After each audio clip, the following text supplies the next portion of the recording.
A year ago, I came from the States to Spain to visit my family, and now I live here.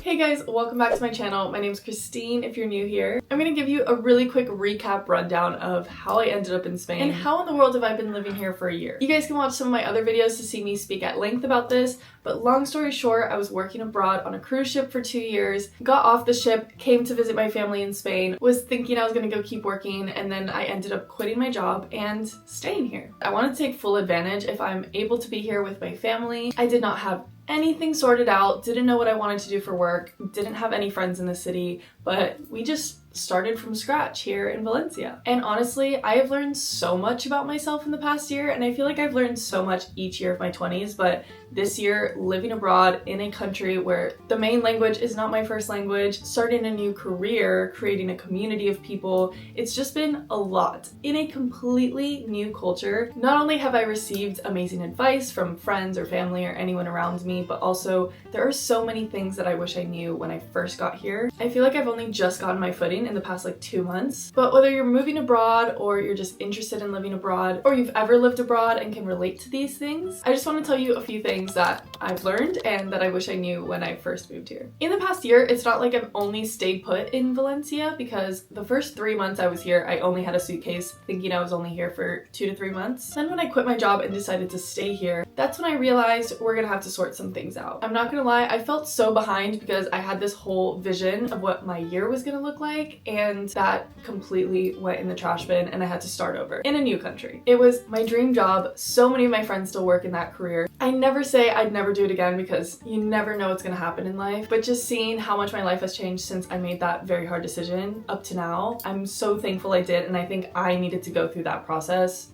for myself. That's not saying I recommend other people to make that decision, it just was the best decision for me at that point in time. That being said, when I think about it now, I would have been signing off my contract right now, thinking about all the things I've accomplished this year, creating my own little life for myself. I'm so proud of myself because it wasn't easy. I feel very fulfilled, and I feel like this is where my feet need to be. One of the hardest but most important things I've learned about living abroad is trying to stay close and connected to family and friends who live so far apart. Living abroad is incredible, but it also means so many of my closest friends live time zones, countries, and continents apart. Being able to stay connected to my friends and family is what makes this adventure of living abroad feel so much less lonely.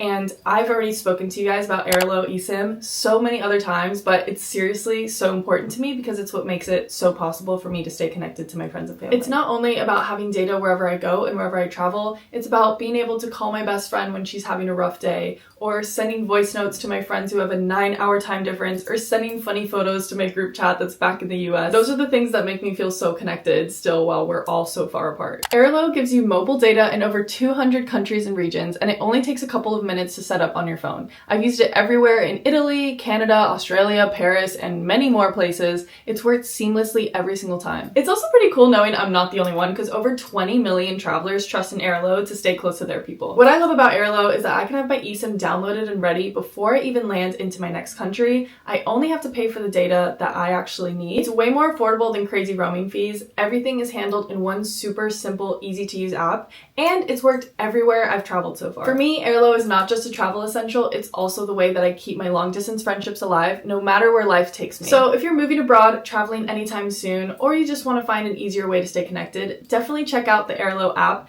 and you guys can get $3 off your first eSIM order on the Airalo app with the code Christine3. I will also leave this all down below so you guys can check it out. Some advice that I've been leaning into lately is that when distance doesn't feel distant, everything just feels a whole lot easier. And for that, I would like to thank Airalo for sponsoring today's video, and let's get back to learning things that I've discovered since moving abroad. Okay, so this video, we're gonna attempt to do something a little fun. I wanna bring you guys around. So I've been riding around my bike. Let's pretend we're on FaceTime. I'm catching up with a long distance friend, and I'm gonna tell you guys everything I've learned this year since living abroad. So let's go. Let's go. Oh, I really hope this video works. This might actually be the busiest day I've ever seen walking around the city, so great day to bike. We're gonna go to the park.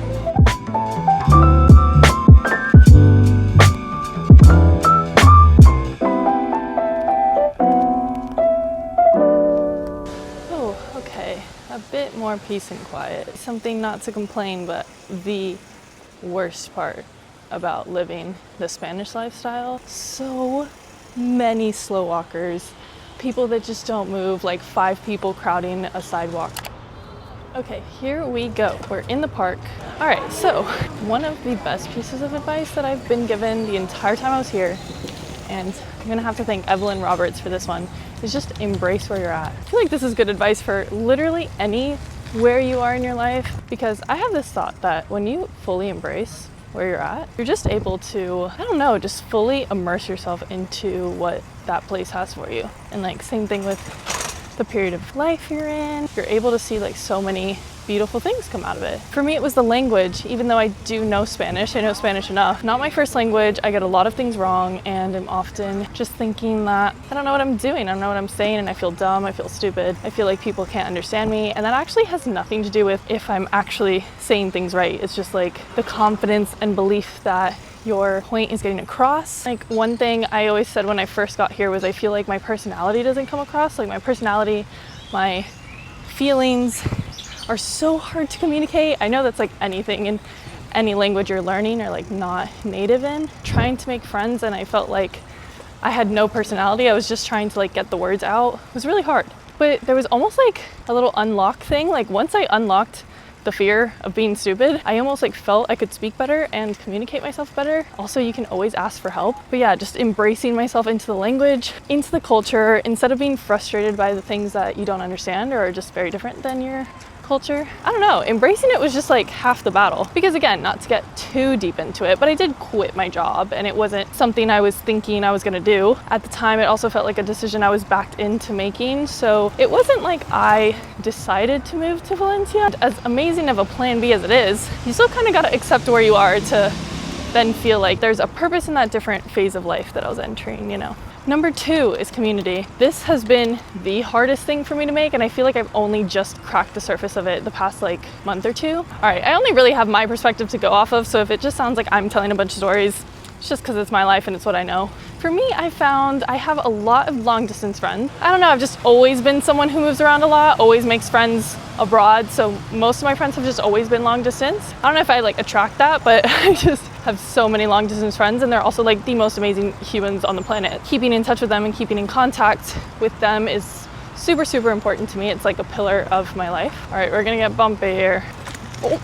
And also in this city, I've been able to meet a ton of people who are here for a few months at a time, a few weeks at a time. I've randomly met so many tourists, like people that are here for a week or two, and we just become such close friends, and then they have to go back home. Such an amazing blessing, and I always say like it's so cool because I have friends scattered literally all over the world, and I have so many places I've been able to visit or have yet to visit just because of the opportunity it's given me from becoming friends with people from abroad. In the same breath, it's a bit difficult at times when you feel like there's no stable people around you. Like I remember there was a phase where I was like, I just want a friend I can ask for coffee. Just one person I know is in the city that if I just want to like have some human interaction, I can text him, we can go have a coffee. You'd be surprised with how many like-minded people there are, and also like so many silent followers you might have. Like I posted about an event the other day. In my own personal head, I was like, okay, I don't really know anyone who's gonna be there. I tried to invite a few friends and they couldn't make it. And then there were people at the event who said they came because they saw my story. I had no idea. If you're someone like me, I feel like I post more than I scroll. Everyone has their different reasons for social media, but it can be so powerful and like so amazing if you use it the right way.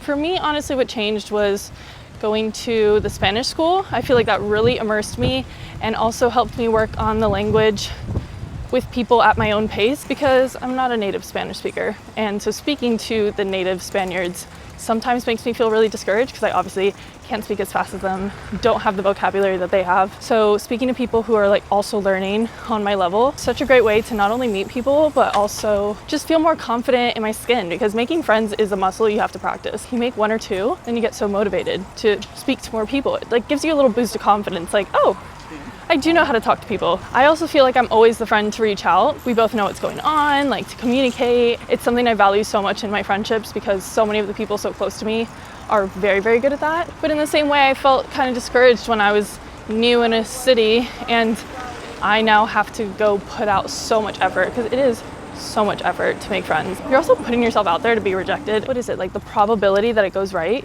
is so high, has a potential to have such a great reward come out of it. So that's how I've been able to meet girls who actually live in the city, is just reaching out, honestly DM, go to an event. You show up and realize there was nothing to be worried about. We're gonna pull over here somewhere, I don't know where. All right, it's time to put our hair up because it is, gosh, it's 28 degrees.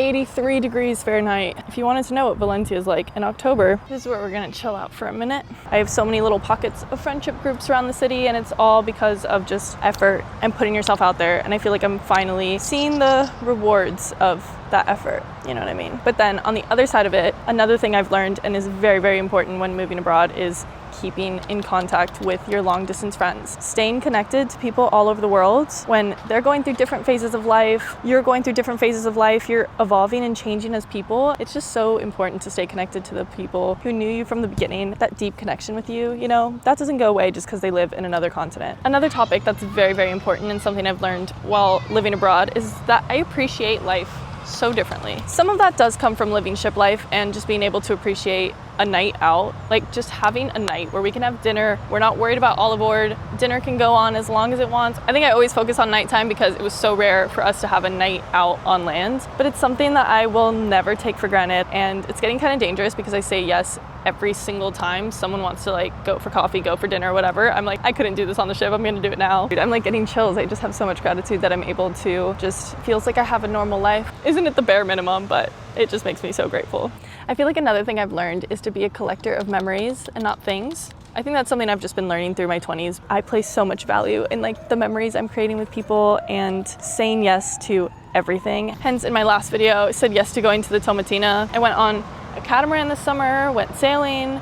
I've just been able to do all these random things just because I'm always just like, yeah, I'm down. Whenever it's a fun opportunity, why say no? Because you're tired? Psh, doesn't matter. Something that a lot of people say when they meet me is that I have so many stories. Some good, some bad, some funny, some crazy. I just feel like I've been such a collector of memories. Every time I see something that's like really expensive that I would want, I think about how many plane tickets I could buy with that money. And I think everyone has like the thing that they compare money to, like they see how expensive something is and they like compare it to something that they value. I want to spend money in creating memories. For me, for example, that's like going out to dinner with my friends. That money that I spend is like creating that memory. And so those are the things that I really value more than actual things. Oh my gosh, here's something.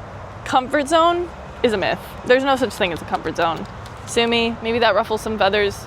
There's no such thing as a comfort zone. You make your own comfort zone. It's your life. I feel like some people are so like, oh, forever alone, like you're all by yourself, like all alone. Yeah, you're the only person who's gonna be with you your entire life. You are your comfort zone. Like, what makes you happy? Because I really value journaling. And I feel like when I journal, I feel very centered. I'm able to really think my thoughts through, just really ground myself. I can journal anywhere. My favorite music, my favorite hobbies, things that make me me are going to make me me no matter where I am. And I do obviously understand sometimes you feel more comfortable in certain places because it has more access to those hobbies, music, whatever. It's more accessible to those things, your favorite foods. At the same time, you really don't need as much as you think to be comfortable. Is that controversial? Maybe. I feel like you're able to expand so many horizons as well when you don't box yourself into a comfort zone. But hey, that's a whole nother conversation. Something I've noticed since living abroad and now I think growing so much in this year is that I'm so thankful for associations. And by that I mean walking past a certain corner and you're like, oh my gosh, I remember bumping into this girl like on that corner. Those little memories are what makes a place a home. When I first got here, I made a video with Eve, that Eve came to visit me, and we just kind of went to some touristy things and I showed her around as much as I knew of the city. If she came now, I'd have so many things to show her. And then not only of the city, but like I can introduce her to more people. I know more spots. I just know so much more and it feels so much more like home. And I associate things, places, streets, restaurants, cafes, all those things, like I associate them with something. It's such a cool thing about growth. That's happened to you too. When you were a kid, you didn't have the same associations of places that you do now that you've already experienced those things in those places. So yeah, very grateful to have created associations with certain things, you know? Something that I've learned, this also goes hand in hand with the language, but trying is better than nothing at all. Trying to speak Spanish or trying a new food or trying anything, if you fail, if you look like an idiot and make a mistake and say something completely wrong, at least I tried speaking Spanish. At least I tried that food that I hated, or I tried anything, really. Tried that friendship, maybe that didn't work out. At least I tried. I just live my life like that. I'm like, I'm gonna try everything. And if something fails, well, at least I tried. It just pushes you to learn faster, and also makes you learn how to laugh at your mistakes. Like, everyone makes mistakes. It's not that serious. Something I've learned from Europeans is they don't take things so seriously. I definitely used to take things more seriously than I do now. They just don't think that deep into it. A generalization about Americans is we get offended very easily. We're very sensitive to things. Don't want to make a mistake. Like, we just, I don't know. I guess we're just a bit sensitive. Europeans are so much more direct. Again, there's different countries that are more than others. Generalization about the people I've met from the Netherlands, but if they like you, they really like you, and they will make it known that they value you and they like you, and I like appreciate it so much. They're so direct. Same on the other side, if they don't like you, it's like they're not gonna fake it. They just are very direct in that, and I kind of love it. Spaniards are kind of like that too in a way, but I think it's a little bit different. They're way more direct and straightforward, but they're also very loving. They love so much. Also learning not to people please. I've really grown in that. If we all stop people pleasing, we all get so much happier. Because then it's like, we're not forcing ourselves to do anything just to make someone happy. It's like, but when we're doing it, it's because we really value doing it and we really want to. Intentional. Okay, let's get back on the bike. Alrighty, here we go. We're heading back home, and now we're gonna talk about culture differences, because it's true, there are many. Okay, I know some people don't like talking about this because people get offended, but some things they're not bad. They're just true. It's just, Spain, for example, has a different pace of life than America. That is just true. And America's huge, obviously. Every state is so different. There's so many cultures in just like one little area. For example, I grew up in Miami, also lived in the South for 8 years. So those are two completely different cultures and only like a few hours away from each other. So can you imagine the culture in a whole nother country? Like, obviously things are gonna be different. I've learned the way to not be frustrated about them is just to acknowledge. There's a difference in our culture. There's a difference from that translation to what I mean for it to be, because there's times someone texts me in Spanish and I'm like, oh, that is rude. And it just translates differently in English. Like, it just doesn't mean the same thing. I think for me it's the pace, because the pace is so different. So yeah, I found I'm a lot less frustrated if I just acknowledge that there's a difference, and then I'm like, oh, okay, this is just different than how we do it. And you either adapt, or sometimes you're like, oh, don't really want to adapt to that. There's no problem in that, but just acknowledging that there's a difference is half the battle. One of my last points, I promise, is that the confidence you get from moving abroad is unmatched. Something you can compare it to is like college, like when you move away for college. I created friends, I got a job, I created a mini life for myself by myself in a different country. Like, I feel like I could do anything. So much perspective comes from immersion. It's like, gotta just get all the way into the culture or whatever. Like, if you're still trying to hold on to what you're comfortable with, your comfort zone, only talk to people that you already feel comfortable with, not try to, branch out and do something different. I just kind of was willing to do anything and learn and just be a sponge. And I feel like that's how I've been able to get the most out of the city. Sometimes you have to learn. It's not like it's always like that. I hope you learned something about moving abroad. If you're ever gonna move abroad, if you've ever moved abroad, if you've ever studied abroad, you know what I mean. Just going to a completely different culture and trying to immerse yourself in that life. I really hope this video turned out. I'm a bit scared to edit this. I guess we'll see. I'll see you guys soon.